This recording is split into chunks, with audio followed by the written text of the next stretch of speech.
Halo, selamat malam Saudara Suki. Selamat malam Bang Zuma. Malam Bang, bisa buka kameranya Bang? Bisa, bisa. Silakan.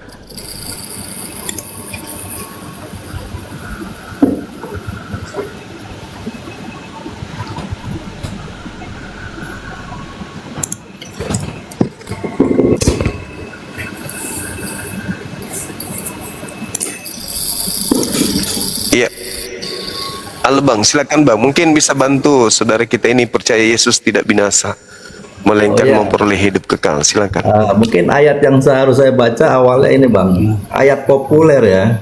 Iya, Yohanes 3 ayat 16. siap.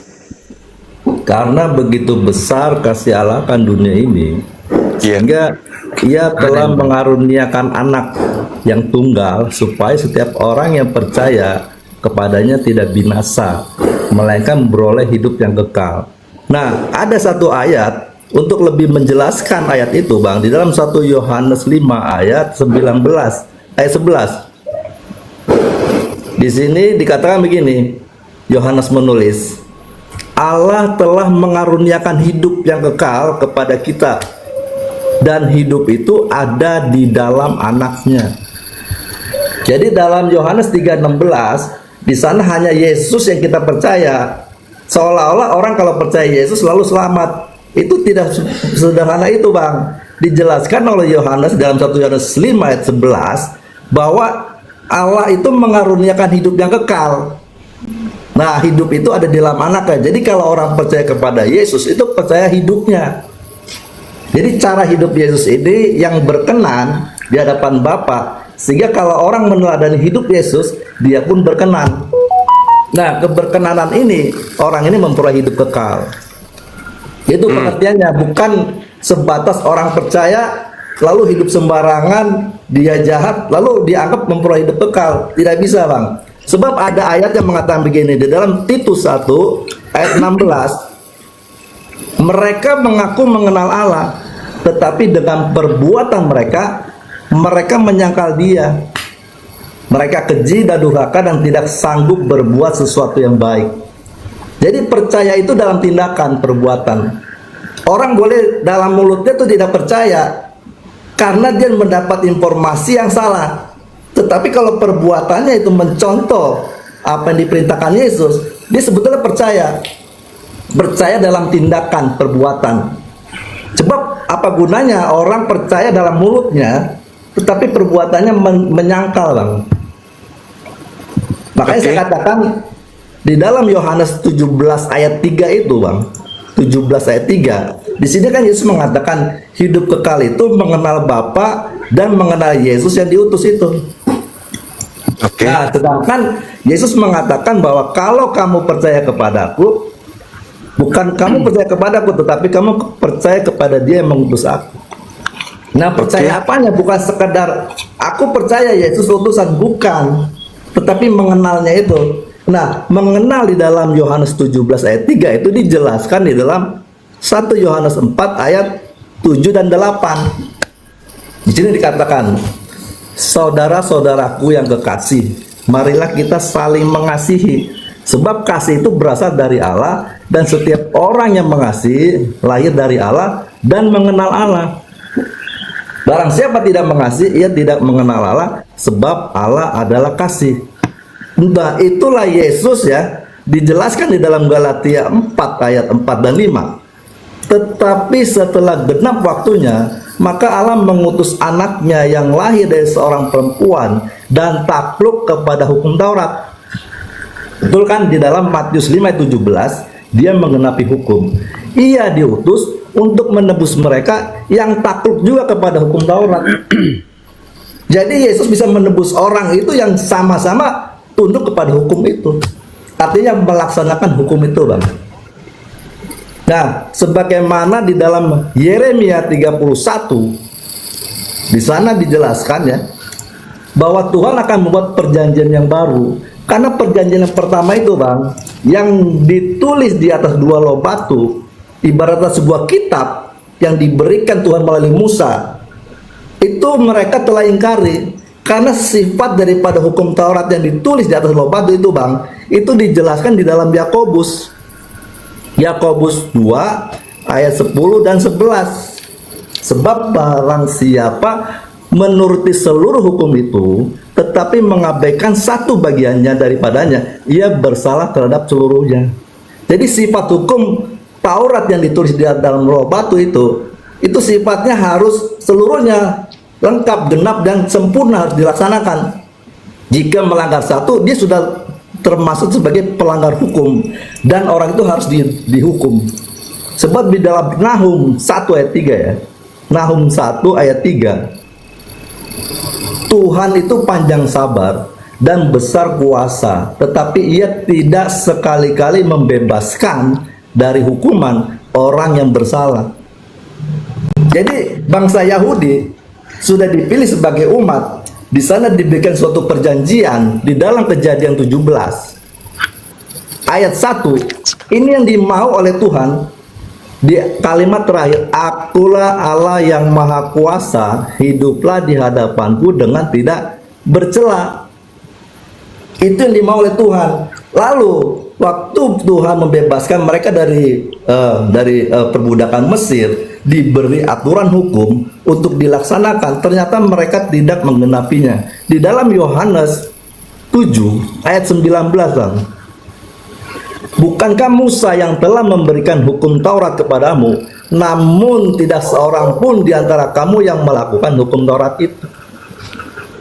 Mengapa kamu berusaha membunuh aku? Nah sekarang kembali kepada Yohanes 17 ayat 3 tadi Bang. Yesus itu telah menggenapi hukum Taurat. Nah bagaimana caranya? Dia jelaskan di dalam Matius Bang, Matius 7 ayat 12. Segala sesuatu yang kamu kehendaki supaya orang perbuat kepadamu, perbuatlah demikian juga kepada mereka. Itulah isi seluruh hukum Taurat dan kitab para nabi. Nah itu yang dilakukan oleh Yesus, sehingga Yesus katakan, aku datang bukan untuk meniadakan hukum tetapi menggenapinya. Waktu Yesus menggenapi hukum, itulah hukum ditulis di dalam hati. Itu dinyatakan di dalam Yeremia 31 ayat 32 33 itu Bang. Jadi hukum Taurat yang pertama kali ditulis Tuhan di dalam hatinya Yesus.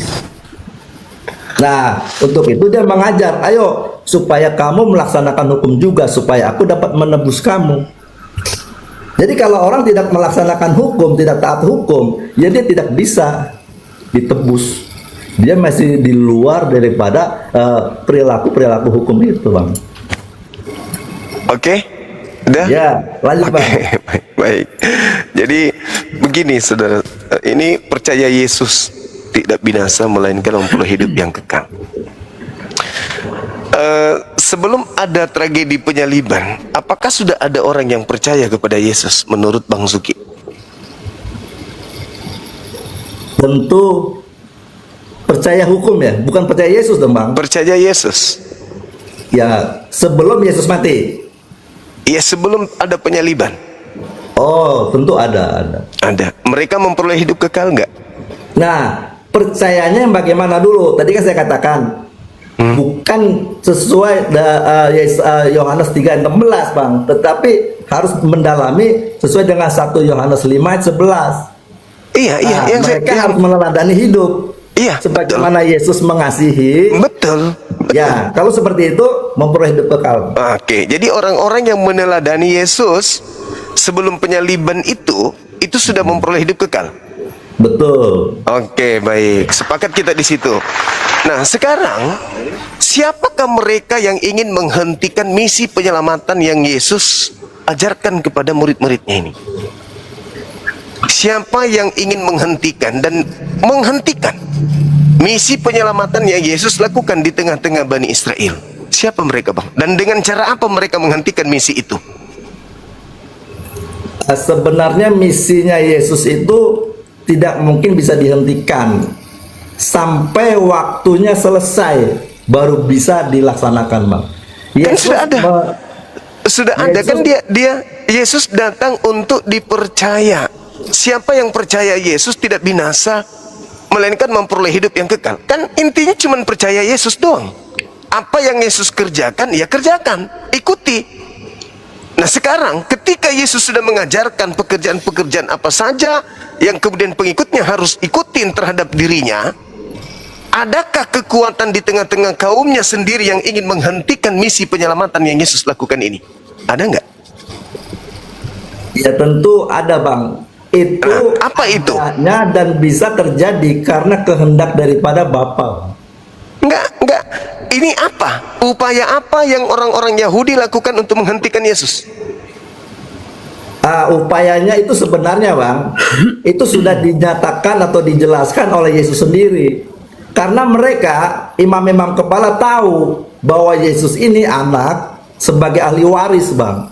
Ahli waris apa? Ahli waris umat, ahli waris domba. Bapa telah menyerahkan domba itu kepada Yesus. Seharusnya imam kepala ahli Taurat itu menyerahkan itu umatnya kepada Yesus. Tetapi mereka tidak mau. Secara politis mereka mau tetap berkuasa. Karena mau berkuasa, loh, demokrasi itu harus ada umatnya. Karena umat itu melihat mujizat yang dilakukan oleh Yesus, maka mereka berbondong-bondong. Nah, kalau mereka mau berkuasa, tidak mungkin kalau tidak ada pengikutnya. Nah, supaya tetap berkuasa, harus dibunuh, Bang. Sehingga domba itu, ketahuan. umatnya itu tetap menjadi milik. Itu, Bang.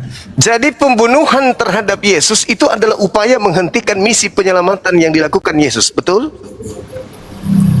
Itu sudah selesai, Bang. Bukan menghentikan, Bang. Memang sudah selesai, sudah saatnya. Kan ada ayat mengatakan karena sudah saatnya, maka Yesus dapat ditangkap, Bang. Karena di Yesus dalam Yesus dipercayai untuk memperoleh hidup yang kekal. Orang-orang Yahudi tidak ingin orang percaya kepada Yesus makin banyak. Maka misi Yesus untuk menyelamatkan orang agar dipercaya sebagai Mesias kudu dihentikan. Dengan cara apa? Dengan cara disalib. Betul? Itu bisa, Bang. Berarti penyaliban itu adalah upaya menghentikan misi penyelamatan, bukan menyelamatkan. Nah, gini, Gimana? Bang. Gimana? Jadi di dalam Keluaran 24 ayat 6, 7 dan 8, pada saat Tuhan memberikan hukum Taurat kepada Musa, itu dimeteraikan dengan darah domba. Tapi dombanya yang tidak bercela, tidak bercacat dan tidak bercela. Ya kan? Ada meterainya. Artinya apa? Di dalam hukum itu, jika ada orang yang berbuat salah, berbuat dosa, yang seharusnya dihukum mati, supaya tidak mati, nyawanya itu diganti dengan nyawa hewan.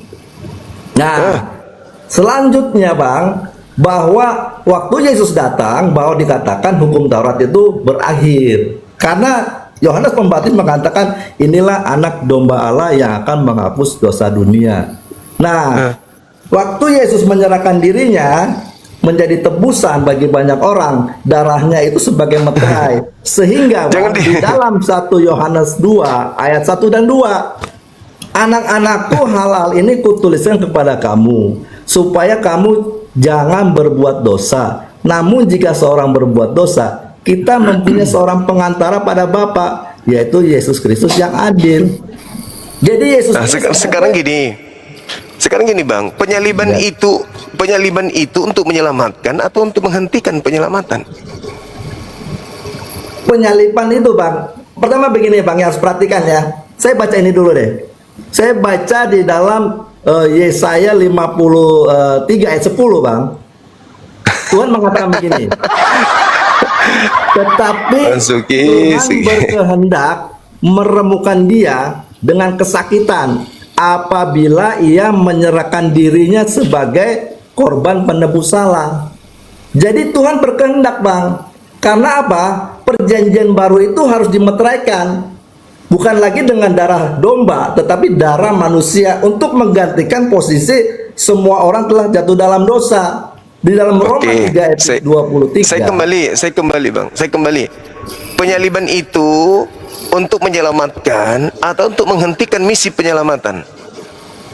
Menyelamatkan, Bang. Oh, jadi penyaliban itu untuk menyelamatkan?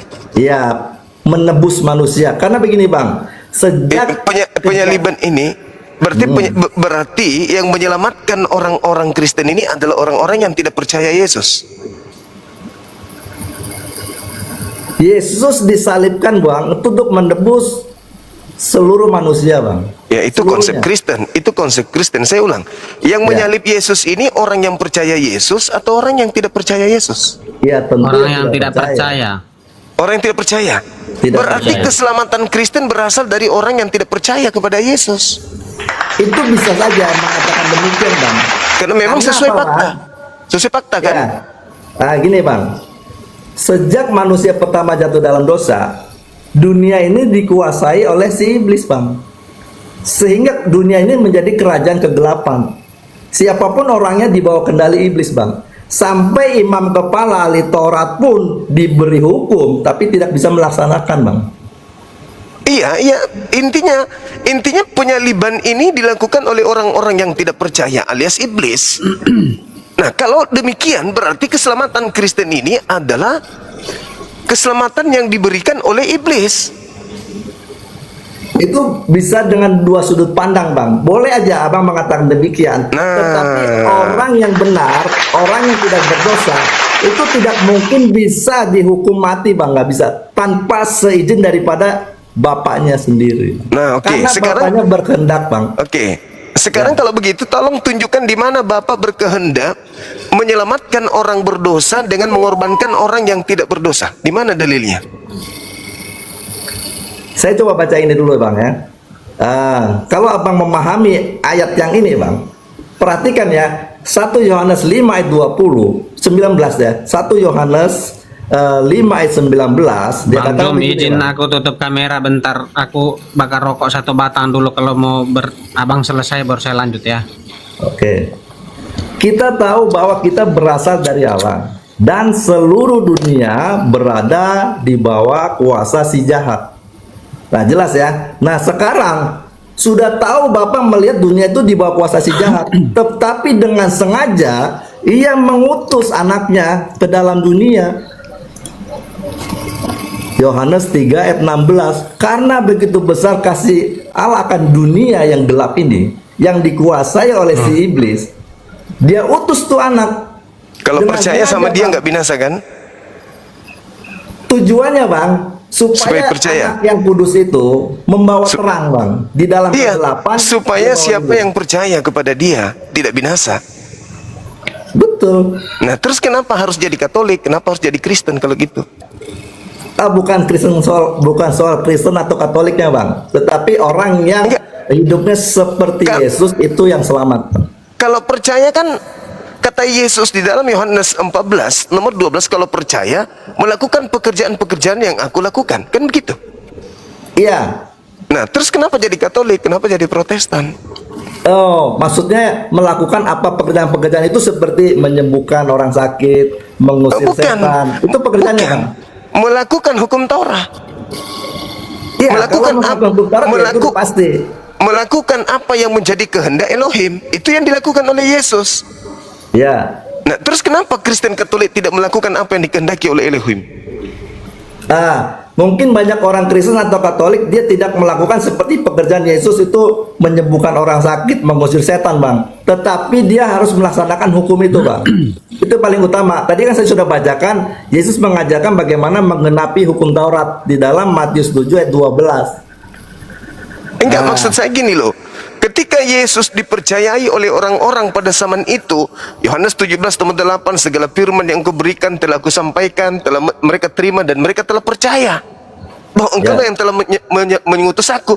Orang-orang murid-muridnya ini selamat memperoleh hidup yang kekal dengan hanya percaya kepada Yesus sebagai Mesias yang datang kepada mereka, tanpa harus menjadi Katolik, tanpa harus menjadi Kristen, tanpa harus menjadi Advent, tanpa harus menerima salib, tanpa harus melihat guru mereka mati korban darah untuk mereka. Mereka sudah memperoleh hidup yang kekal itu. Jadi penyaliban ini berasal dari orang-orang yang tidak percaya kepada Yesus. Dengan kata lain, penyaliban adalah upaya iblis untuk menghentikan misi penyelamatan. Kenapa Yesus tidak diberikan? Kenapa Yesus tidak diberikan ruang untuk melakukan penginjilan saja? Kenapa harus ada sandiwara salib? Kenapa enggak dia menyelamatkan saja sesuai dengan misinya, yaitu percaya kepada dia sebagai utusan Tuhan untuk kaumnya Bani Israel. Titik. Jadi kalau misalnya ada upaya untuk membunuh Yesus, itu berarti upaya untuk menghentikan misi penyelamatan yang Yesus lakukan. Salib inilah bukti bahwa upaya iblis untuk menghentikan misi penyelamatan yang dilakukan oleh Yesus. Salib itu upaya iblis untuk menghentikan Yesus menyelamatkan umat manusia. Sehingga apa yang sekarang terjadi? Iblis memutarbalikkan tuh penyaliban itu untuk menyelamatkan. Di mana dalilnya salib untuk menyelamatkan itu? Di mana dalilnya dari Elohim? Ada dalilnya dari Elohim bahwa membunuh orang benar itu bisa menyelamatkan orang-orang yang berdosa. Itu di mana dalilnya? Tadi Bang Zuma sudah bacakan bahwa di dalam Yohanes 17 ayat 8 segala firman telah dia sampaikan. Ya. Sudah selesai, Bang. Nah, Sudah selesai. makanya Matius 20 itu ayat 18, sekarang kita pergi ke Yerusalem. Anak manusia akan diserahkan kepada imam-imam kepala dan ahli Taurat, dan mereka akan menjatuhi dia hukuman mati, dan mereka akan menyerahkan dia kepada bangsa-bangsa yang tidak mengenal Allah, supaya diolok-olok, disesat, disalibkan, dan pada hari yang ketiga ia akan dibangkitkan. Sudah selesai pengajarannya, Bang. Itu Matius 21 kan? Matius 21. Itu Matius 21 bukan Matius 20. Matius 21. Nah, 16.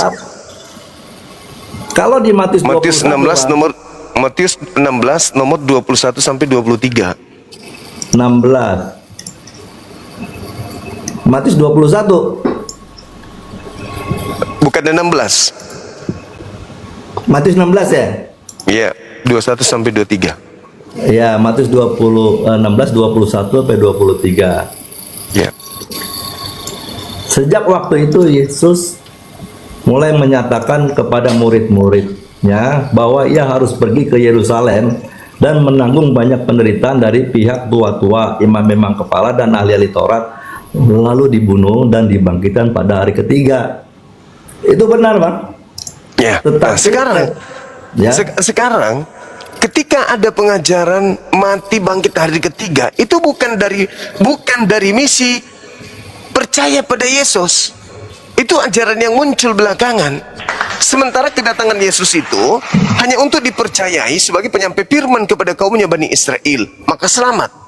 Setelah mereka percaya Yesus ini adalah seorang Mesias yang datang kepada mereka, menyampaikan jalan kebenaran kepada mereka, mereka percaya dan mengikuti jalan itu, maka mereka memperoleh hidup kekal. Titik.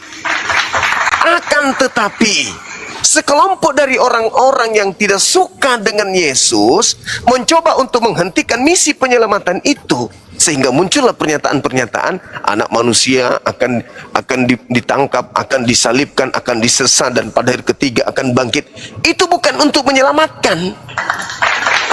Penyaliban terhadap Yesus justru untuk menghentikan misi penyelamatan itu. Yang menjadikan penyaliban itu kembali menjadi sesuatu yang bermakna bagi kehidupan orang-orang yang ada percaya kepada penyaliban, itu Paulus. Pauluslah yang kemudian meramu penyaliban ini menjadi keselamatan bagi orang-orang di luar Bani Israel. Sedangkan bagi Bani Israel, penyaliban itu adalah eksekusi mati terhadap orang benar untuk menghentikan orang benar, terhadap orang yang sesat untuk menghentikan pekerjaan sesat yang mereka lakukan. Nah, jadi ketika Yesus datang untuk menyelamatkan Bani Israel, lalu ada sekelompok orang yang ingin menghentikan dia dengan cara membunuhnya, itu adalah orang-orang yang ingin menghentikan misi penyelamatan. Nah, adapun salib nanti dijadikan sebagai simbol keselamatan bagi orang-orang di luar Yahudi. Makanya penyaliban itu tidak diterima oleh orang Yahudi. Kenapa? Karena penyaliban itu hanya diberikan kepada orang-orang yang melakukan dosa besar yang sepadan dengan hukuman mati. Makanya orang-orang Yahudi memfitnah sekuat tenaga Yesus ini agar Yesus berhenti melakukan pekerjaannya, agar Yesus bisa dikenai hukuman mati, yaitu penyaliban. Maka ketika dieksekusi mati Yesus, maka berhentilah saat itu juga misi penyelamatan yang dilakukan Yesus. Muncul belakangan ajaran baru Misi penyelamatan adalah mati di atas tiang salib. Oh, bertentangan dengan ajaran Yesus itu. Itu bertentangan. Karena Tuhan mengutus Yesus untuk dipercayai, bukan untuk tidak dipercayai. Karena kita sepakat bahwa yang menyalib Yesus adalah orang yang tidak percaya kepada Yesus. Berarti itu adalah kelompok yang lain, kelompok yang bukan menjadi misi dari kedatangan Yesus. Misi kedatangannya untuk dipercayai, sedangkan penyaliban terjadi oleh orang-orang yang tidak mempercayai dirinya. Makanya terjadi penyaliban. Belakangan baru diramu penyaliban itu untuk menebus kita dari kutu hukum Taurat. Dengan dia mati maka semua Taurat itu dihapuskan dengan darahnya, bla bla bla bla. Itu ajaran yang muncul belakangan. Begitu saudara Zuki. Ya, tadi saya jadi ulang lagi, tapi saya baca ini dulu Bang. Yohanes 13 ayat 1. Sementara itu sebelum hari raya Paskah mulai, Yesus telah tahu bahwa saatnya sudah tiba untuk beralih dari dunia ini kepada Bapa. Sama seperti ia senantiasa mengasihi murid-muridnya, demikianlah sekarang ia mengasihi mereka sampai kepada kesudahannya. Jadi kematian Yesus itu memang sudah ditentukan Bapaknya Bang, karena dia orang benar, nggak mungkin tanpa persetujuan Bapak itu bisa disalib, bisa dibunuh, nggak bisa. Tetapi Bapak memang dengan sengaja, Roma 5 ayat 14 ya, Roma 5 ayat 14, sungguh pun demikian, maut telah berkuasa dari zaman Adam sampai kepada zaman Musa, juga atas mereka yang tidak berbuat dosa dengan cara yang sama seperti yang telah dibuat oleh Adam, yang adalah gambaran dia yang akan datang. Jadi Yesus waktu dilahirkan ke dalam dunia ini dengan memakai tubuh yang bisa dibunuh Bang.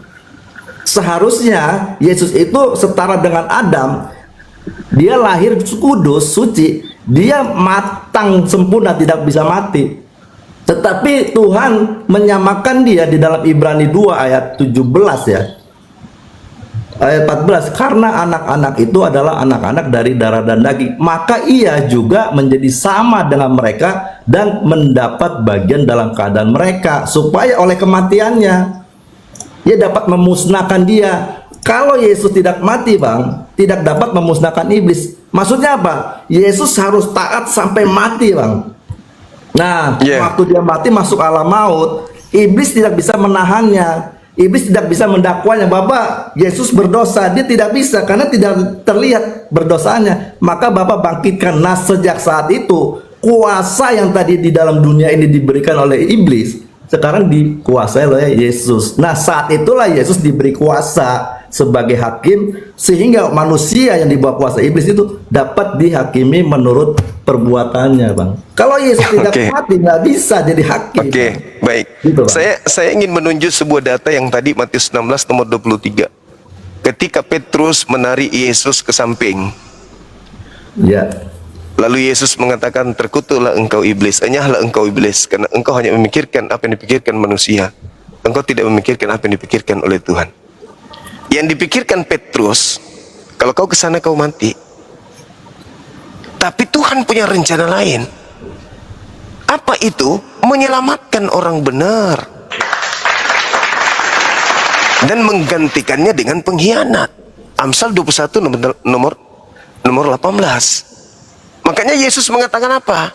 Biar sekiranya mungkin biarlah cawan ini berlalu, tetapi bukan atas kehendakku, melainkan atas kehendakmu. Nah, sekarang kehendak Bapa, Yesus mati, dibunuh, atau Yesus diselamatkan? Yesus kan mengatakan Bang, "Nyalah iblis, engkau suatu batu sandungan bagiku, sebab engkau bukan memikirkan apa yang dipikirkan Allah, melainkan dipikirkan manusia." Allah menghendaki di dalam Yesaya 53 ayat 10 menemukan Yesus Bang. Salah. Nah, artinya apa?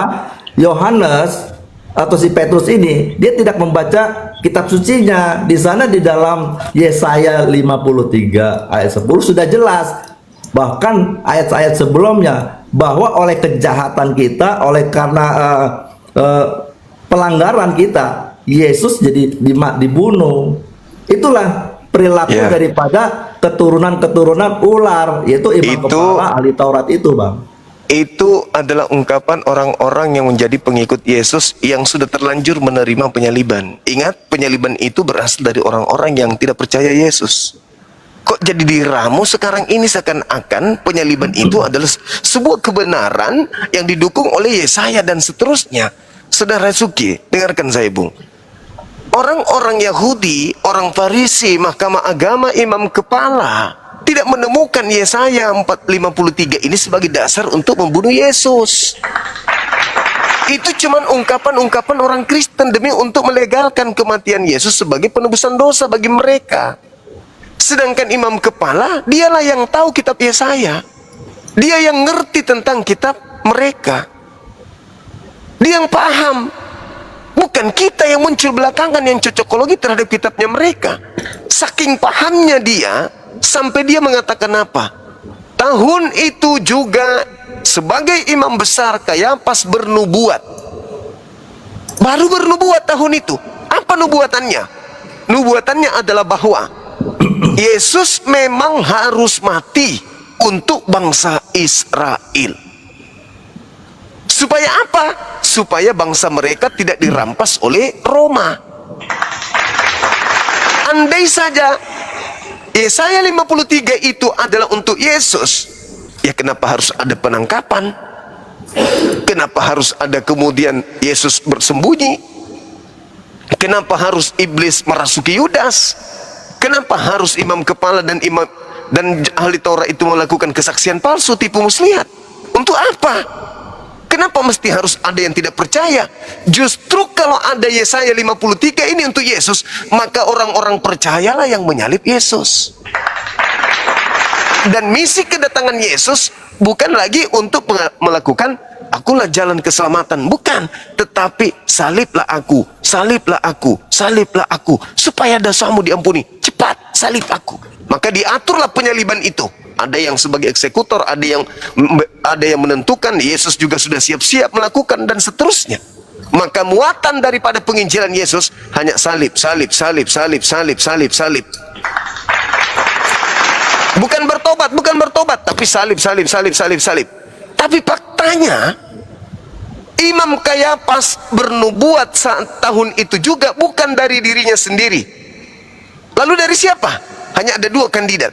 Nubuatan Yesus mati untuk Bani Israel agar Bani Israel bangsanya tidak dirampas Roma. Hanya ada dua kandidat yang datang membisikkan nubuatan itu kepada Kayapas. Yang pertama adalah Tuhan Elohim, yang kedua adalah iblis. Pertanyaannya muncul ketika ada masalah. Ketika yang bernubuat membantu, yang memberikan nubuat ini kepada Kayapas adalah Elohim, lalu kenapa harus ikut iblis? Kenapa harus ada saksi tipu daya, saksi palsu? Kenapa harus tipu muslihat? Kalau dari Elohim, harusnya yang jujur lulus-lulus aja dong. Tetapi kalau iblis yang memberikan nubuatan itu kemudian kepada Kayapas, berarti penyaliban itu hadiah dari iblis. Dan kalau Elohim yang kemudian menubuatkan ini Yesus harus mati tahun itu juga, berarti Elohim bernubuat Yesus mati untuk bangsa Israel saja. Nah, ini masalah besar. Apakah Tuhan yang datang kepada Kayapas sampai dia bernubuat Yesus harus mati tahun ini juga untuk bangsa Israel, berarti bukan untuk seluruh bangsa berarti.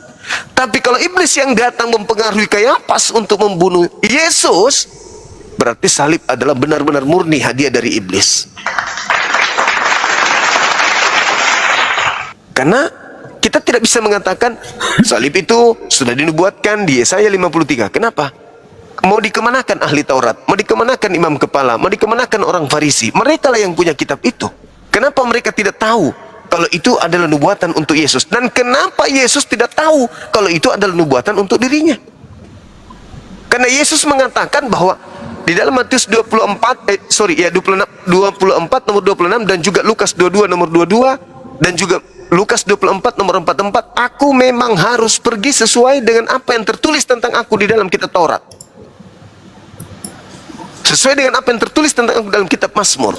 Sesuai dengan apa yang tertulis tentang aku dalam kitab Amsal. Bukan di kitab Perjanjian Baru, tetapi di Perjanjian Lama. Nah sekarang Tuhan mengutus Yesus untuk dipercayai. Orang Yahudi terdiri dari dua kelompok ketika Yesus datang. Ada yang percaya kepadanya sebagai Mesias, maka melakukan pekerjaan-pekerjaan yang Yesus lakukan juga. Dan yang kedua adalah orang yang tidak percaya kepada Yesus. Orang yang tidak percaya Yesus inilah yang melakukan penyaliban. Berarti dialah yang menghentikan misi penyelamatan yang Elohim sampaikan melalui Yesus. Dialah mereka orang-orang yang menyalib Yesus ini yang menghentikan misi itu. Kalau Kristen kemudian muncul belakangan menerima hadiah dari penyaliban, yaitu derita Kristen. Itu derita Kristen. Saya hanya meluruskan bahwa Yesus itu datang untuk dipercayai sebagai Mesias bagi kaumnya. Siapa yang percaya kepada Mesias ini, maka dia berdasarkan pengakuan Yesus di dalam Yohanes 14 nomor 12, barang siapa yang percaya kepadaku, maka dia akan juga melakukan pekerjaan-pekerjaan yang aku lakukan. Barang siapa yang mengasihi aku, kata Yesus, barang siapa yang memegang perintahku dan melakukannya, dialah yang mengasihi aku. Barang siapa yang memegang perintahku dan melakukannya, dialah yang mengasihi aku. Dan barang siapa mengasihi aku, ia akan dikasihi oleh Bapakku, dan aku pun akan mengasihi dia dan akan menyatakan diriku kepadanya. Barang siapa yang memegang perintahku dan melakukannya, dia telah mengasihi aku. Apakah yang menyalib Yesus itu mengasihi Yesus? Tidak. Barang siapa yang mengasihi aku, aku akan datang kepadanya. Aku akan berkenan kepadanya. Aku akan ada bersama dengan dia yang mengasihi aku. Nah sekarang orang-orang yang menerima penyaliban seperti Kristen Katolik, apakah orang yang mengasihi Yesus? Tidak. Justru orang yang mengaminkan pekerjaan orang-orang yang membenci Yesus. Itulah Kristen Katolik dan sekte yang lain. Lalu setelahnya dia ramu tuh, oh ini dia memang harus begini. Itulah cara-cara bagaimana supaya penyaliban itu bisa diterima oleh dunia, bahwa penyaliban itu adalah misi keselamatan. Padahal nonsen. Penyaliban itu adalah cara iblis menghentikan upaya penyelamatan Tuhan akan dunia ini melalui Yesus. Silakan saudara. Jadi proses kematian Yesus, Bang, sebenarnya sudah dijelaskan di dalam Matius 21 oleh Yesus. Dia menjelaskan di dalam suatu perumpamaan kebun anggur. Di dalam Matius 21 ayat 33 sampai 46, di sana ada tuan tanah itu kepada Bapa, ya, menunjuk kepada Bapa. Lalu ada kebun anggur. Kebun anggur itu bangsa Yahudi. Lalu di sana ada pagar, Bang. Pagar itu adalah hukum Taurat yang membentengi mereka, hukum Taurat, Bang. Lalu ada penggarap. Penggarap itu dijelaskan di ayat 43-nya. Itu adalah imam-imam kepala. Lalu di sana ada hamba-hamba. Hamba-hamba itu adalah menunjuk kepada nabi. Lalu yang terakhir adalah anak. Jadi kalau saya baca begini, Bang. Dengarlah suatu perumpamaan lain adalah seorang tuan tanah membuka kebun anggur dan menanam pagar sekeliling.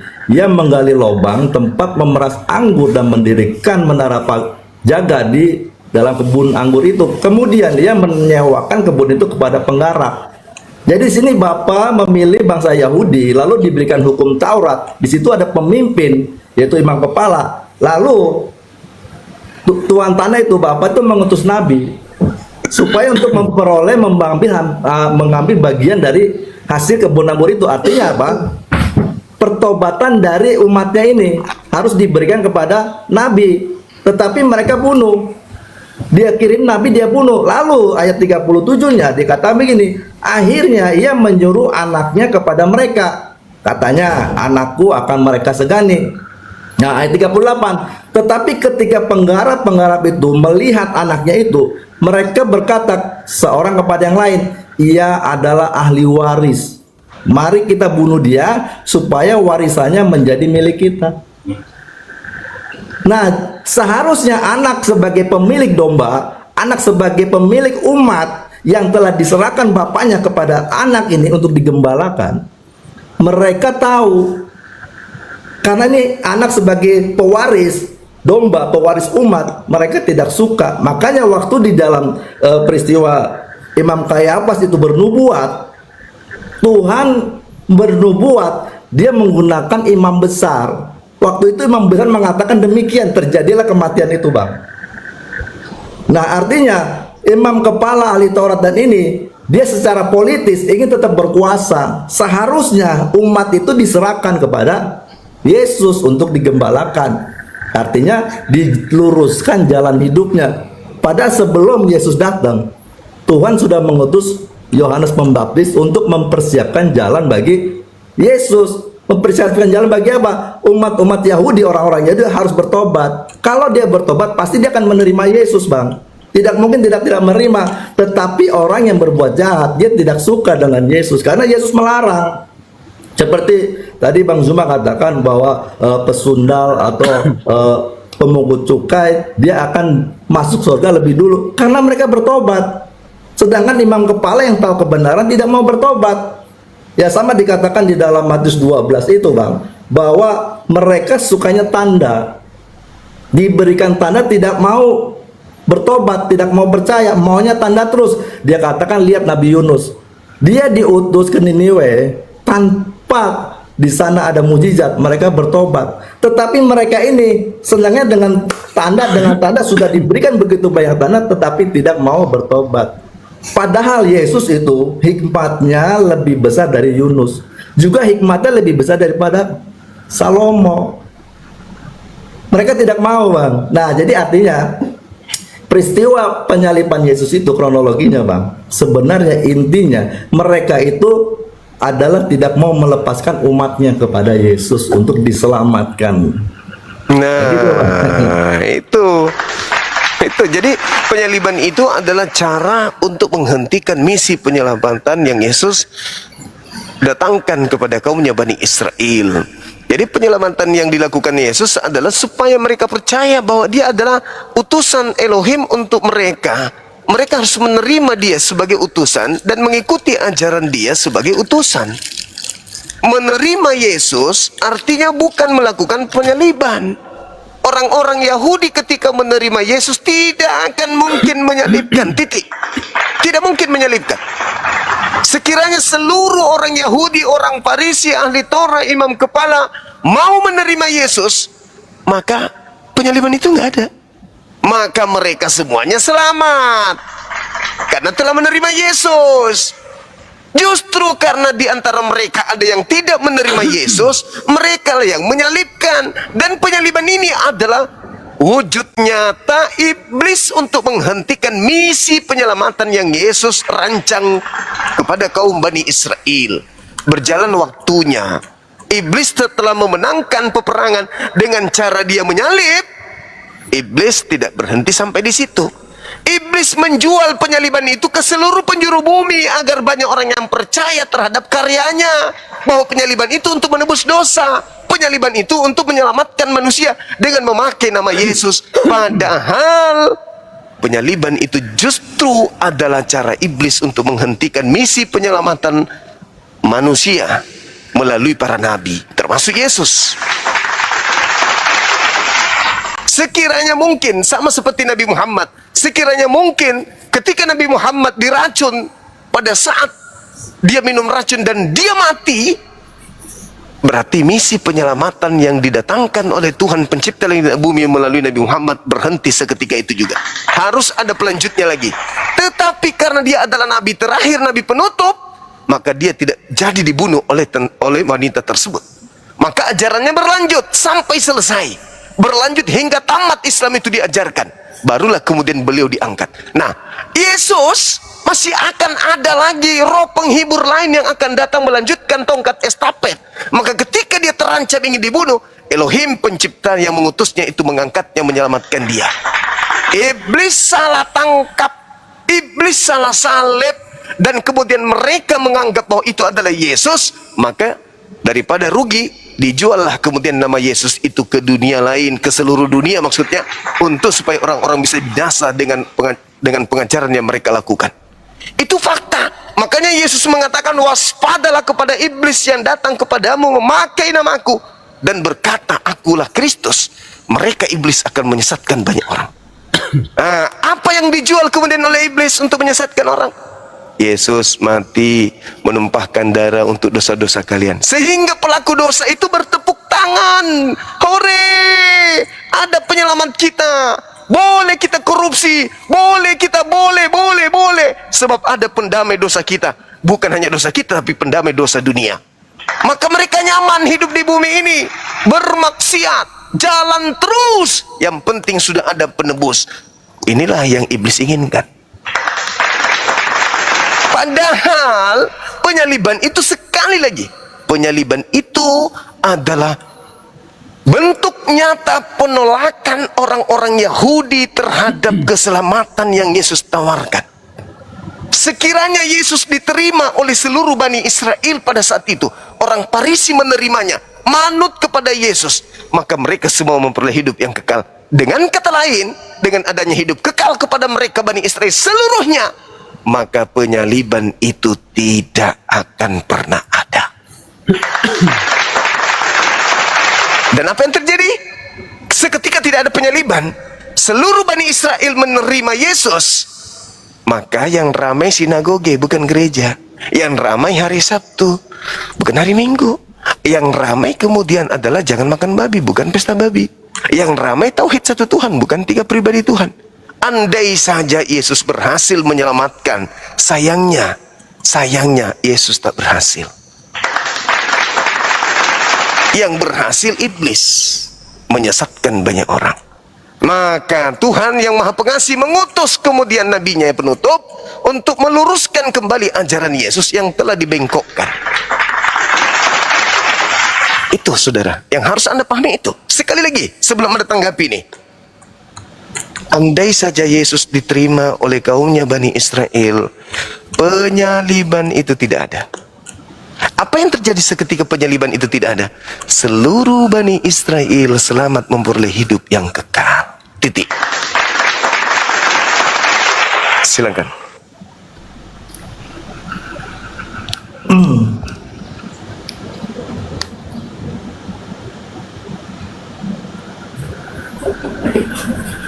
Saya bacakan ini Bang Zuma di dalam Kejadian 3 ayat 15. Tuhan mengatakan begini, aku akan mengadakan permusuhan antara engkau ular dan perempuan ini, antara keturunanmu ular dan keturunan Hawa perempuan ini. Jadi keturunan Hawa adalah Yesus, keturunan ular yaitu ular-ular beludak, yaitu mereka imam-imam kepala ahli Taurat. Itulah terjadi Bang. Lalu dikatakan bahwa keturunannya akan meremukkan kepalamu ular, dan engkau ular akan meremukkan tumit. Tumit itu bicara tentang disalibnya dia Bang. Tetapi iblis remuk kepalanya, artinya apa Bang? Idenya dia, kehendaknya iblis itu tidak bisa masuk ke dalam diri Yesus. Gagal dia. Waktu dia menawarkan di dalam Lukas 4 ayat 5, 6, 7, 8 begini dia. Kemudian ia membawa Yesus ke suatu tempat yang tinggi, dan dalam sekejap mata ia memperlihatkan kepadanya semua kerajaan dunia. Kata iblis kepadanya, segala kuasa itu serta kemuliaannya akan kuberikan kepadamu, sebab semuanya itu telah diserahkan kepadaku, dan aku memberikannya kepada siapa saja yang ku kehendaki. Jadi jika engkau Yesus menyembah aku, seluruhnya itu akan menjadi milikmu. Tetapi Yesus tidak mau. Apa yang dikatakan Yesus? Engkau harus menyembah Tuhan Allahmu, dan hanya kepada Dia sajalah engkau berbakti. Disinilah iblis tidak bisa melakukan tipu daya kepada iblis seperti yang dilakukan kepada Hawa. Di sana Hawa terperdaya sehingga dia mau sama dengan seperti Allah. Dia mau hidup suka-suka sendiri, tidak mau perintah, tidak mau hukum. Tetapi Yesus dikatakan di dalam Mazmur 110 ayat 1, demikianlah firman Tuhan kepada Tuanku Daud, duduklah di sebelah kananku sampai ku buat musuh-musuhmu menjadi tumpuan kakimu. Yesus duduk diam Bang. dengar suara bapaknya. Kamu harus dengar perintah bapak dan lakukan. Jangan dengar suara bapak yang lain, dia lakukan, Bang. Makanya musuhnya itu tidak berdaya karena Yesus tidak taat. Dia tidak mau berontak terhadap apa yang digariskan oleh bapaknya. Di dalam Yesaya 53 ayat 10 itu, apabila ia menyerahkan nyawanya bagi tebusan banyak orang. Matius 26-nya, waktu itu hampir Yesus tidak mau, Bang. 26 ayat 39. Ya Bapakku, jikalau sekiranya mungkin, biarlah cawan ini lalu daripadaku, tetapi janganlah seperti yang ku kehendaki, melainkan seperti yang engkau kehendaki. Saat itu Yesus sampai tidak mau, Bang. Tidak mau menjadi tebusan, tetapi di akhir doanya, kehendakmu saja yang jadi. Karena Yesaya 53 ayat 10 itu dia laksanakan. Makanya Yesus setelah mati, dia tidak dibiarkan di dalam dunia orang mati atau di dalam kebinasaan. Dibangkitkanlah Yesus. Setelah dibangkitkan, Yesus mengatakan, segala kuasa telah diberikan kepadaku di bumi dan di sorga. Iblis tidak dapat berbuat apa-apa oleh Yesus, Bang. Nggak bisa lagi. Makanya dia bisa menghakimi semua orang. Nah, ditebuslah orang-orang yang sudah mati sana, waktu hidupnya baik-baik aja, ya akan masuk ke sorga. Tapi kalau dalam hidupnya itu tetap jahat sampai mati, ya ditinggalkan, Bang. Nah, tetapi sejak Yesus datang, Bang, di dalam Matius 19 dikatakan di sana, 19 ayat 16 dan selanjutnya, di ayat 21-nya, waktu ia bicara kepada anak muda, jikalau engkau hendak sempurna, pergilah jualah segala milikmu dan berikanlah itu kepada orang-orang miskin, maka engkau akan beroleh harta di sorga. Kemudian datanglah kemari dan ikutlah aku.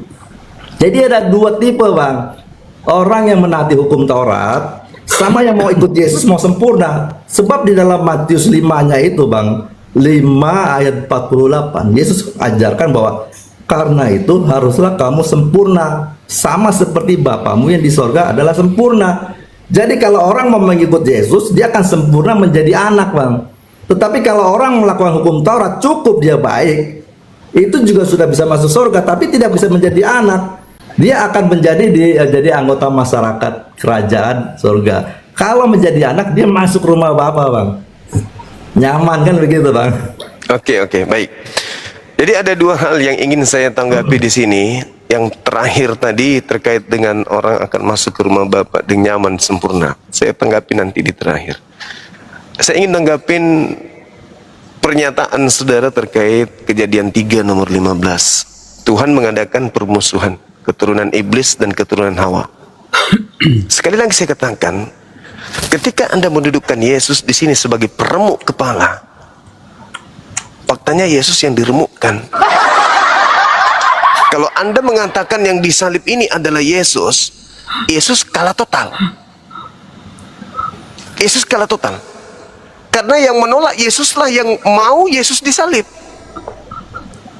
Sedangkan Yesus berkata di dalam Yohanes 14 nomor 30, Yesus menerangkan dengan sangat jelas, tidak lama lagi aku berkata-kata kepadamu, sebab penguasa dunia telah datang, yaitu iblis. Dan iblis ini sedikit pun tidak berkuasa atas diriku. Iblis tidak berkuasa. Orang-orang yang ingin menghentikan misi penyelamatan Yesus, melakukan penginjilan di tengah-tengah kaumnya, itu nggak berkuasa, kata Yesus. Jadi ketika iblis merasuki Yudas, nonsen. Imam kepala melakukan kesaksian palsu, nonsen, bullshit, zong itu semua. Mereka membuat tipu muslihat, zong itu semua. Mereka tidak berdaya dan tidak berkuasa sedikit pun atas diri Yesus. Jadi yang disalib bukan Yesusnya. Yesus disalib itu diangkat oleh Allah langsung ke langit. Karena iblis tak berdaya kemudian untuk menghadapi Yesus. Itu perkataan Yesus itu sendiri. Yohanes 14 nomor 30. Tidak lama lagi aku berkata-kata denganmu. Berarti yang berkata-kata setelah penyaliban itu bukan aku. Sebab penguasa dunia ini telah datang, dan penguasa dunia sedikit pun tidak berkuasa atas diriku. Ketika iblis merasuki Yudas, berhasil nggak? Kata Yesus enggak. Ketika mereka melakukan kesaksian palsu, berhasil nggak? Kata Yesus enggak. Ketika mereka melakukan tipu muslihat, berhasil nggak? Enggak. Kenapa tidak berhasil? Karena tempat perlindunganku adalah Elohim. Elohim tidak akan tinggal diam. Ketika kemudian orang-orang jahat bekerja sama dengan iblis ingin mencelakakan aku, Elohim gak mungkin diam. Aku orang yang dikasihinya. Dia tidak akan membiarkan aku seorang diri.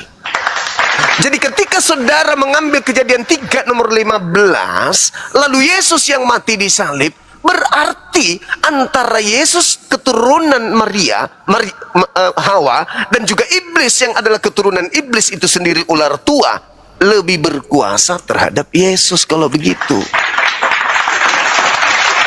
lebih berkuasa. Kenapa? Iblis berhasil menyalib Yesus. Kalau Anda mengatakan dia kan bangkit pada hari ketiga, tunggu dulu. Kata Yesus yang bangkit keluar itu adalah iblis itu sendiri. Di mana Yesus katakan yang Anda singgung tadi, Matius 12, angkatan jahat ini, orang-orang jahat ini minta suatu tanda dan tidak akan diberikan suatu tanda kepada orang jahat selain anak manusia keluar dari kubur pada hari ketiga. Sebagaimana Yunus keluar dari perut ikan pada hari ketiga. Itu tanda untuk siapa? Untuk orang-orang jahat. Berarti yang keluar dari kubur adalah penguasa dunia. Siapa penguasa dunia ini? Ya iblis. Sekarang Anda membaca dalil Lukas 4, Matius 4, nomor 6, nomor 7. Iblis datang menawarkan kuasa kepada Yesus. Yesus, ke dia, sini, sembah aku. Aku akan berikan segala kemegahan dunia, kerajaan dunia kalau engkau menyembah aku. Sebab aku, iblis, berkuasa memberikan kepada siapapun yang aku kehendaki. Nomor 13-nya dikatakan, ketika iblis selesai mencoba Yesus, maka iblis mundur mencoba Yesus, lalu menunggu waktu yang tepat. Pertanyaannya, apakah Yesus menerima? Apakah Yesus menerima kuasa dari iblis? Tidak. Apakah Yesus ini berkuasa atau tidak? Aku tidak dapat berbuat apa-apa dari diriku sendiri. Apakah itu masih berlaku bagi Yesus? Masih berlaku.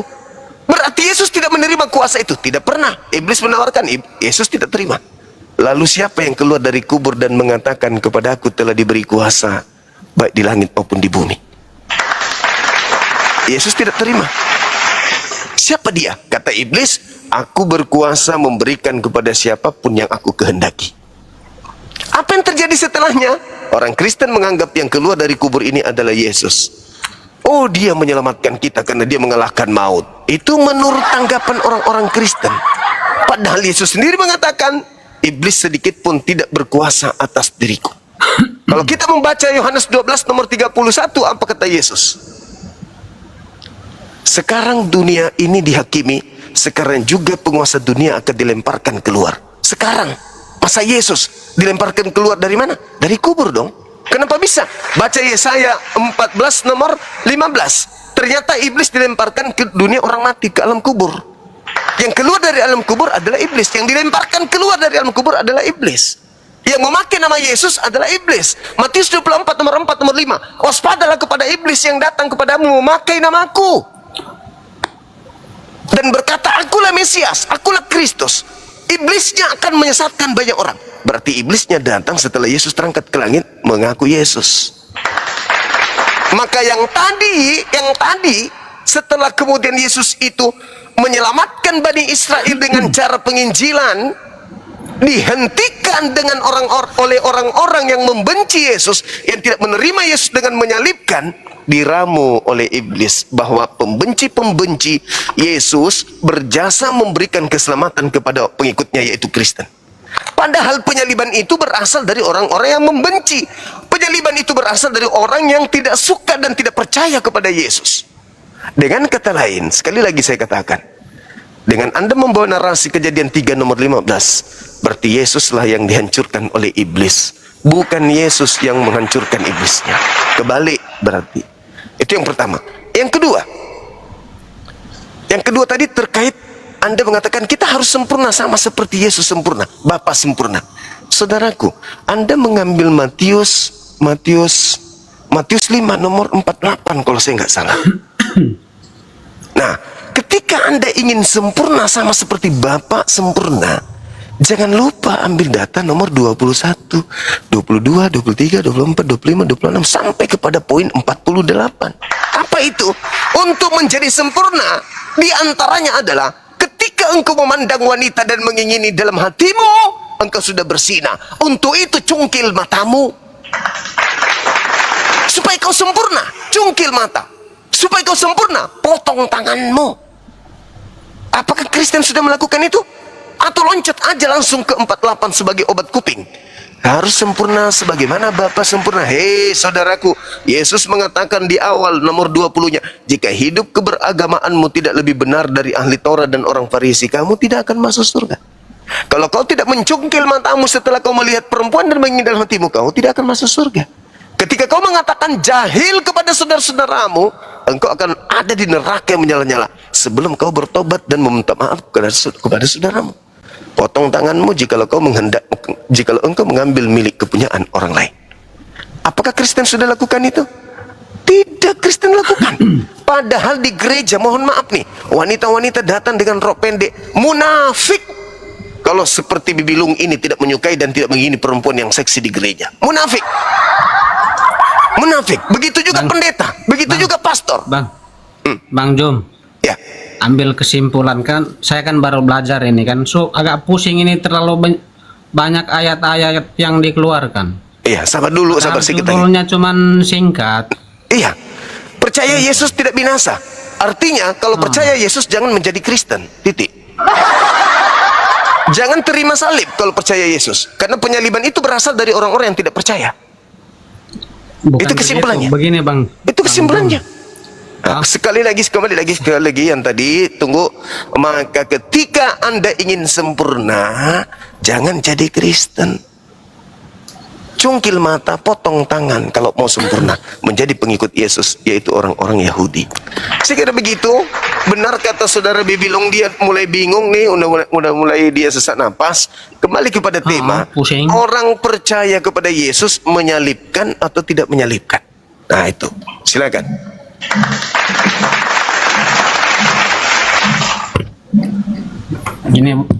Begini Bang Jom. Siap. Thank you teman-teman yang di YouTube. Yang percaya Yesus tidak binasa. Karena saya orang Katolik, saya percaya bahwa yang percaya Yesus itu tidak binasa. Itu kan sudah dituangkan juga dalam Alkitab, ya kan? Nah, ya kalau percaya Yesus jangan disalib. Kenapa? Kalau percaya Yesus jangan disalib Yesusnya. Iya kan, bukan saya yang salib toh. Nah kalau begitu minimal jangan kau terima salib itu. Harus kau benci salib itu. Loh. Mereka yang menghentikan Yesus sehingga Yesus tidak sampai kepada kita. Yesus datang itu sudah dibuatkan untuk penebusan umat manusia. Nah, itu ajaran Kristen itu mah. Begini, belum putus. Soal salib ini kan sebuah hukum pada zaman itu. Untuk orang yang untuk orang yang melakukan kejahatan atau untuk apapun itu. Yesus ada kejahatan itu adalah sebuah hukum di suatu negara atau Yesus ada kejahatan. Menurut orang-orang yang tidak percaya, dia melakukan kejahatan karena dia menyamakan dia sebagai Sang Pencipta. Oke? Itu dia.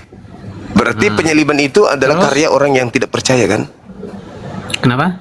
Penyaliban itu adalah karya orang yang tidak percaya. Betul.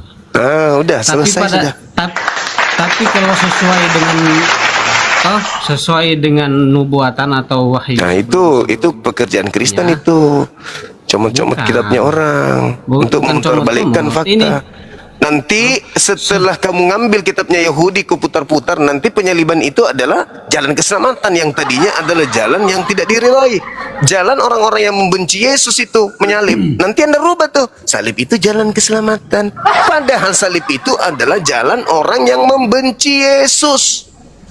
Saya bukan bilang salib itu seharusnya jalan keselamatan, karena salib itu adalah sebuah hukum pada waktu itu untuk menghukum orang yang bersalah, toh makanya sekarang itu di orang-orang percaya bahwa salib itu keselamatan. Tapi pada intinya bukan salib itu yang menjadi keselamatan, tapi kematian itu yang menjadi keselamatan.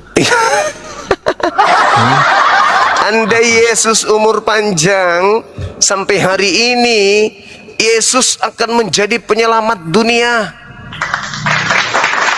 Andaikan dia umur panjang mengajarkan penginjilan kepada seluruh manusia, maka dia penyelamat dunia. Bukan, Bang. Tapi jalannya, misinya dihentikan sama iblis. Bukan. Dengan cara disalib. Tapi sayangnya bukan Yesus yang disalib, tapi orang lain. Kalau dia datang untuk hidup selamanya di dunia ini, berarti runtuhlah wahyu-wahyu sebelum itu. Nah, itu wahyu-wahyu yang Anda maksud itu adalah pekerjaan-pekerjaan orang-orang di luar Yesus itu untuk menjual Yesus. Bukan, Bang. Itu kan sudah dinubuatkan tentang. Nah, itu nubuatan Yesus lagi, datang. nubuatan lagi. Ngambil kitabnya orang, menunjukkan kemudian ajaran Bukan Kristus kitabnya orang, kan begini, Bang Jum. Toh semua nabi, toh dari awal sampai nabi sebelum Yesus itu kan orang-orang Yahudi. Terus Bukan semua orang Yahudi, maksudnya itu semua menceritakan tentang kedatangan Sang Mesias gitu. ya, itulah aku bilang. Ya kan? Harusnya dia diselamatkan. Makanya Yesus disunat. Yesus disunat kenapa? Karena dia mengikuti hukum Taurat. Iya. Terus kenapa kamu tidak mengikuti pekerjaan Yesus kalau mau selamat? Saya tidak mengikuti pekerjaan Yesus karena saya bukan orang Israel dan saya tidak. Saya bukan Karena itulah Yesus mengikuti hanya untuk hukum Bani Taurat. Israel. Karena itulah. Bukan Yesus yang untuk Bani Israel, tapi hukum Taurat dan Musa itu untuk Bani Israel. Karena dia menceritakan nabi-nabi itu kan datang mempersiapkan jalan bagi Sang Mesias. Sampai Yohanes yang dibaptis, yang dimandikan di Sungai Yordan, itu dia datang untuk Yesus. Iya. Semua yang kamu lakukan, yang kamu sampaikan terkait Yesus itu betul. Yang tidak betul itu ketika Anda menerima penyaliban itu sebagai jalan keselamatan, itulah yang tidak betul. Begini, bukan begini. Karena Yesus mati di kayu salib, maka saya percaya kematian itu sebagai penebusan. Kalau waktu itu, tunggu dulu, belum putus. Belum putus. Kalau hukum yang berlaku pada zaman itu, dilempar batu atau digantung, dihukum gantung, saya percaya sekarang bahwa hukum gantung itu juga sebagai kebangkitan, kemenangan, Sekarang Yesus itu menyelamatkan manusia dengan cara disalib atau dengan cara penginjilan?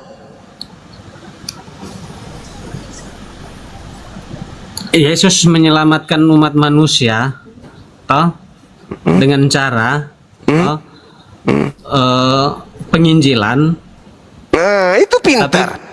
Terus siapa yang menyalib? Siapa yang menyalib? Siapa yang menyalib? Orang yang percaya atau orang yang tidak percaya? Belum selesai, Bang Dum. Yang salib itu kan orang tidak percaya. Itu. Terus kenapa jadi penyelamatan dia? Kenapa jadi pahlawan? Kenapa dia jadi penyelamat kalau begitu?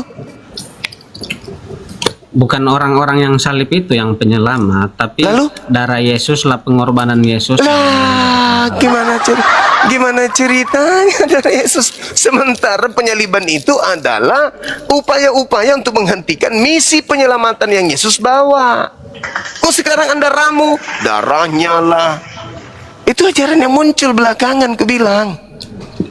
Yang kalian usung, sehingga segala macam tetep bengek dari kitabnya Yahudi kalian ambil untuk mencocokkan kejadian itu. Padahal intinya di endingnya itu di awal. Orang yang menyalib Yesus itu orang percaya atau bukan orang percaya? Itu endingnya. Kalau penyaliban itu dilakukan oleh orang yang tidak percaya, berarti penyaliban bukan menyelamatkan. Akan tetapi kalau disalibkan oleh orang-orang percaya, berarti yang menginginkan penyaliban itu adalah Elohim. Elohim yang melakukan. Coba Anda baca Yohanes 8:37-44. Kenapa orang-orang ingin membunuh Yesus? Menurut Yesus karena mereka tidak memperoleh firman di dalam diri mereka. Andaikan saja pembunuhan Yesus itu sudah dibuatkan, maka para pelaku pembunuhan itu adalah pelaku firman semuanya. Karena sudah difirmankan, maka aku sebagai pelakunya. Karena sudah difirmankan, maka aku sebagai eksekutornya. Aku sang pembunuh dan iblis sang penguasa pada saat itu adalah pelaku firman yang sudah Tuhan lakukan, kerjakan, nubuatkan di masa-masa yang lampau. Faktanya, kata Yesus dalam Yohanes 8:37, engkau ingin membunuhku karena kamu tidak memperoleh firman di dalam dirimu. Berarti nggak ada nubuatan di dalam diri mereka. Orang-orang yang ingin membunuh Yesus itu murni karena kebencian.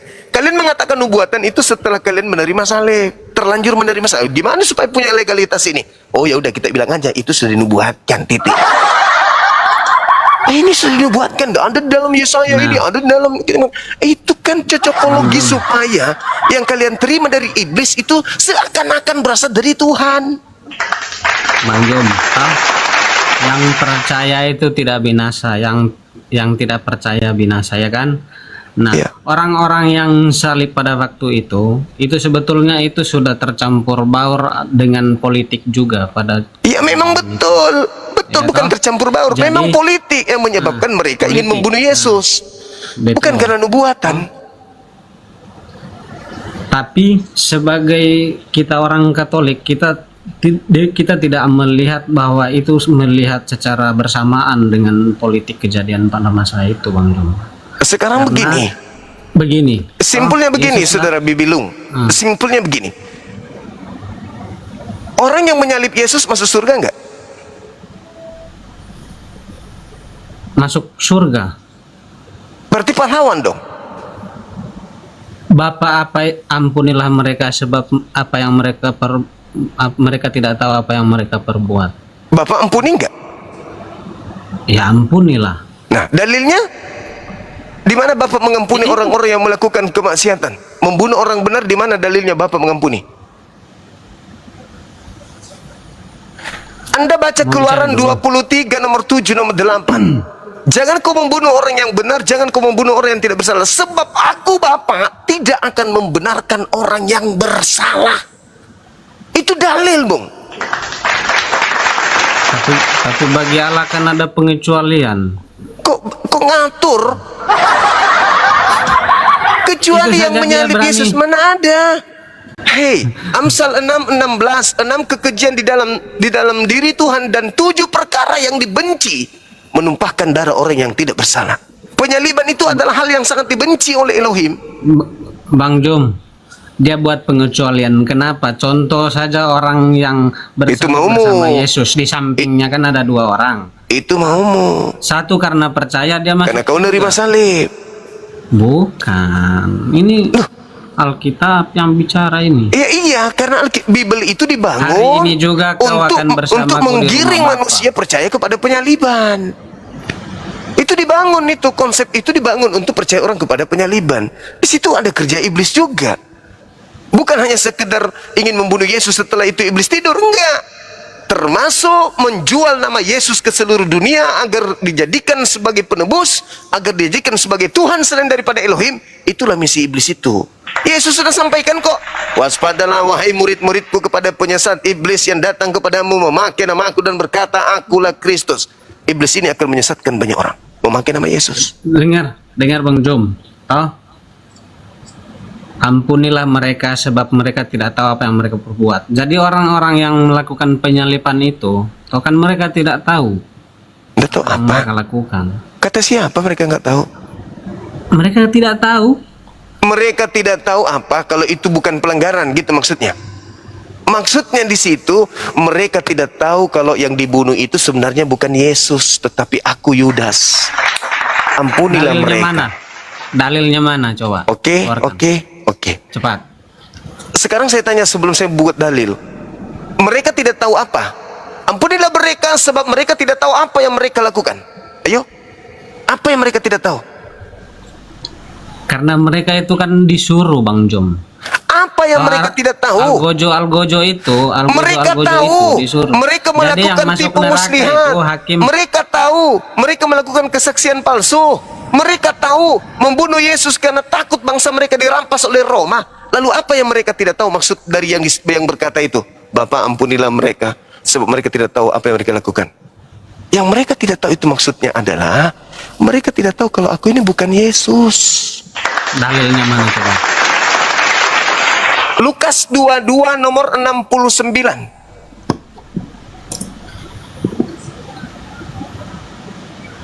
Markus 16 nomor 12.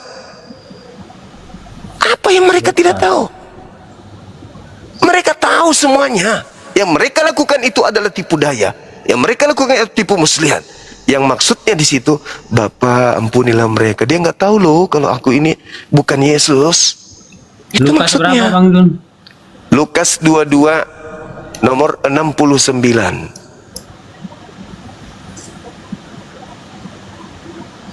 Bukti bahwa yang berbicara di situ bukan lagi Yesus. Mulai sekarang anak manusia sudah duduk di sebelah kanan Allah yang Maha. Itu siapa yang berbicara di situ?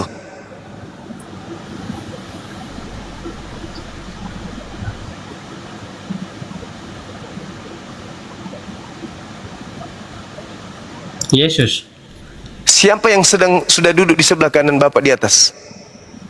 Yesus. Ada berapa Yesus? Satu. Satu berbicara di bumi, satu sudah duduk di atas. Kok satu? Ayo. Ayo. Nah, Ayo. Itu pemahamannya terlalu Terlalu apa? Terlalu benar. Terlalu benar. terlalu lurus. Terlalu benar. Terlalu benar. Orang-orang terlalu tidak mengenal. benar. Orang-orang yang sedang menyidang oknum ini tidak mengenal. Apakah engkau Yesus, anak Maria? Apakah engkau adalah Mesias, anak Elohim? Buat apa lagi Kalau aku menjawab? Bang, Buat apa Bang lagi Jom. aku menjawab? Sudah terlalu jauh kau menggiring aku. Mulai dari penangkapan, kau seret aku, kau tampar aku. Bang Baru Jom. sekarang saya harus mengaku aku Bang bukan Jom, Yesus gitu. Sorry lah, Bang. kau udah nampar aku, kau udah ini. Untuk apa lagi? Untuk apa lagi aku menjawab itu semua? Percuma.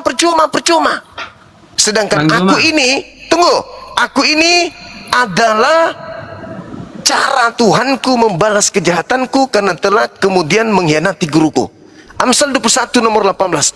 Aku menjadikan pengkhianat sebagai ganti orang yang benar. Oke, orang fasik aku jadikan sebagai penebus orang yang jujur. Aku ini orang fasik, penerima suap. Aku ini pengkhianat yang mengkhianati guruku. Maka aku dijadikan tumbal untuk mengganti guruku. Jadi aku nggak bisa ngomong apa-apa. Aku nggak bisa. Sehingga ketika apakah engkau Yesus, anak Maria? Apakah engkau Mesias? Untuk apa lagi aku berbicara? Percuma. Mulai sekarang Yesus sudah duduk di sebelah kanan Tuhan yang Maha Kuasa. Berarti yang disalib ini siapa? Yesus lah. Dua Yesus berarti ya? Satu.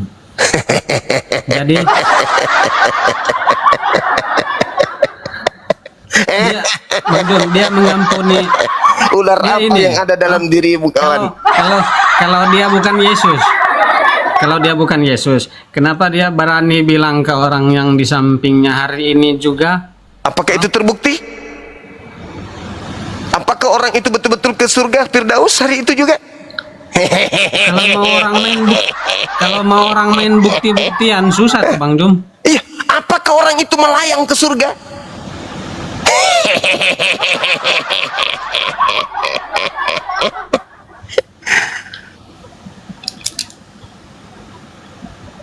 Oke, saya kira demikian Bang Suki. Nanti suatu saat lagi kita jumpa lagi Bang. Kita naikkan yang lain. Terima kasih sudah diskusi dengan baik. Ya. Iya, Waktunya juga sama-sama. udah pagi. Baik.